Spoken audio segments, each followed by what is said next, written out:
high-grade Geara Doga, full frontal use. Hey again everybody, it's Robert184, 2Rs2Bs Gundam Reviews at .net, and you've already seen the unbox, the parts, and the mobile suit for my complete review for this HGUC Geara Doga online exclusive, because it's full frontal colors here, or char if you want to call it that way, instead of the regular green or blue. Anyway, here's a list of the good and bad things so that you can make your own call whether this is something you want to go search out online and add to your collection. To kick things off with some of the negatives, and bottom to top, if you're taking a look at this guy, you'll see that the leg thrusters here, these could be done up in a different color if you wanted to paint them up, and at the very beginning there were so many red ones that I figured, but you're going to put 3 up here on the shoulders, remember they're asymmetrical, and then 6 there on the backpack, but it would have been nice if they had given you 4 more down there. They obviously had the ability to do it. And also something to be careful of is that these thrusters up here are very easy to knock out up on the shoulders. Not so much on the backpack, but just make sure you're putting the right ones in when you're assembling it. So the thrusters, not perfect, and continuing on with that theme down there, those should be red, and you should also have some yellow piping all over the place. I'm talking about here, and on the knees themselves. You can understand the knees ones not getting done. But this, I was very impressed that they give you a gray part that's going to provide color, or sort of 4 different sections that are split up amongst 2 parts. Nonetheless, if they gave you the yellow part for these 3 parts up there, it would have been nice if they had just given you another 2 down there, 1 for each leg, would have just added that extra little bit of color and sort of broken this guy up. Overall, you've got the hips down here, which are going to be very different from what we've seen with double O kits and on from there, where you've got a lot more flexibility. It's the kind of thing where you don't want to be taking this guy apart because you'd just be afraid to wreck that poly cap. The chest itself and the backpack, I'd say, is a little bit dull. It looks like something that's more got a couple of sleeping bags in there. And if you didn't have that yellow piping on there, it really would just be a couple of dull pieces put together. But I have to give credit for the shoulders, the way that they're going to come out. And something else about just the colors, as I've been saying, is if you were to compare it to this one, it's just because he's got the pink and the red and the yellow, he doesn't have anything else besides the gray. Whereas with this one, you're going to have the 2 tones of blue and the red, and everything about that would just be a little bit more colorful, and I think that that wouldn't be a bad thing. The sleeves, you've got to be careful of these, especially swapping the weapons off. These are very easy to knock off. They can slide off at a drop of a hat. The seals themselves are not going to look that good, and they're going to be twisted towards the back. Whenever you've got rounded part or seals on a rounded part, you can expect that to cause issues. And they're just, overall, they do add something to it because it is going to add the full frontal. Without that, you would just think that this was a char suit, though. That's not necessarily a bad thing. You just wish they could have brought the sleeves aspect to life just a little bit further. But then again, the extra plate, certainly a nice touch.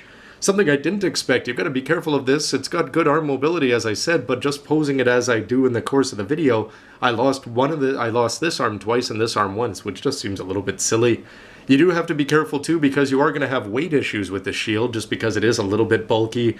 And as I said, it's going to bring up all sorts of issues. When you've got 4 little parts in there that are able to wiggle around, they're also going to interfere and bang into the shoulder. The arm itself is a little bit awkward because you can't bring it forward or have it in the right position because it's going to bang into the shoulder.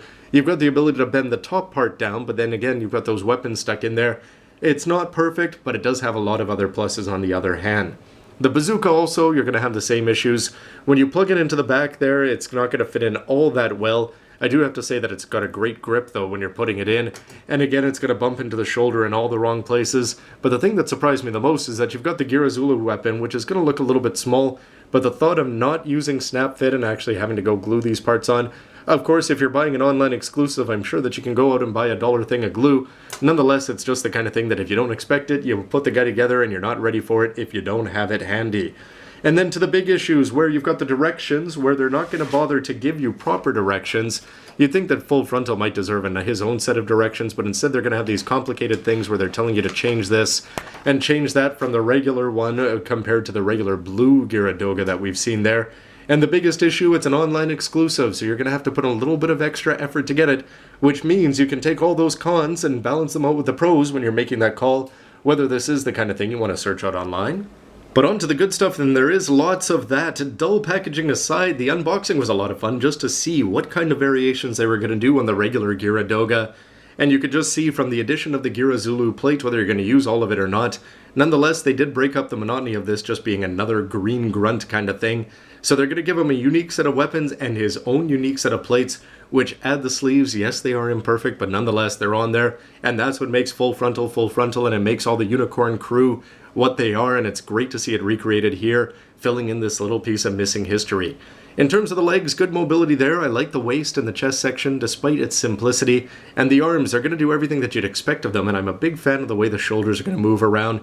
You've got the shields are able to move around all over the place, and the big red one, even though it's got the spikes on there that seem to be a little bit redundant the way that they only give you 2 to attach on, it's still a bit of a plus, and the fact that you've got the Char pink on this shoulder with the Char red on the inside for the thruster, all pluses, and I'm a big fan of that yellow color that's going to go in all over the place. And when it comes to playability, well, yes, you've got some problems with the weapons, but overall you've got tons of them, and you can have even more if you want to just go ahead and build them. The Geara Zulu weapon looks good. The shield, you've got tons of flexibility with it because of the way it's mounted on there. You can have it on the back or either side of the arm. The side thing is only going to come into play when you actually bring it up like this.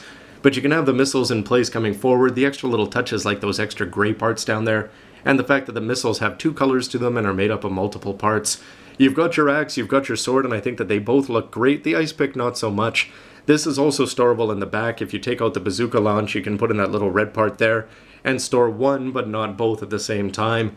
You've got that bazooka, and you don't have to glue the parts on.